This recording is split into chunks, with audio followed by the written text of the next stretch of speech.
গঞ্জের ৩টি উপজেলার ২৬টি ইউনিয়নে ২৩ এপ্রিল অনুষ্ঠিত হচ্ছে তৃতীয় দফা ইউপি নির্বাচন। এতে চেয়ারম্যান পদে লড়ছেন ১৫৭ জন প্রার্থী।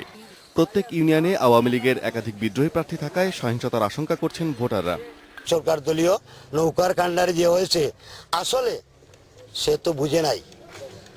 আমার লোক উত্তেজিত কোনো কাজকর্ম করে নাই, আমি নিজেও উত্তেজিত ব্যক্তি না। বিনা প্রতিদ্বন্দ্বিতায় শরীয়তপুরের ১৬টি ইউনিয়নের ২টিতে নির্বাচিত হয়েছে আওয়ামী লীগ প্রার্থী। বাকি ১৪টিতে কাগজে কলমে রয়েছে বিএনপির প্রার্থী, কিন্তু মাঠে নেই।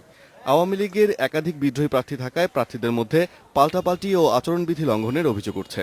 সরকারি দল তাদের অনেক শক্তিশালী দেখায় এবং আমাদের লোকজন রাত্রে ১২টার পরে ওরা স্যান দাও অস্ত্রশস্ত্র নিয়ে আমাদের ভোটারের উপর হামলা করে এবং ভোটারকে ভয়ভীতি দেখায়।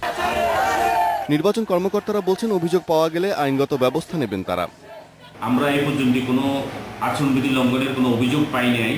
যদি কেউ কোনো এ ধরনের লঙ্ঘন করে থাকেন এবং আমরা অভিযোগে সেটা প্রমাণিত হয়, আমরা অবশ্যই আচরণবিধি লঙ্ঘনের বিষয়ে আইনগত ব্যবস্থা গ্রহণ করব। এদিকে পাবনার চাটমোহর উপজেলার 5টি ইউনিয়নে চেয়ারম্যান পদে 25 জন এবং ফরিদপুর বোয়ালমারী উপজেলার 11টি ইউনিয়নের মধ্যে 8টিতে লড়বেন 35 জন চেয়ারম্যান প্রার্থী। Independent news.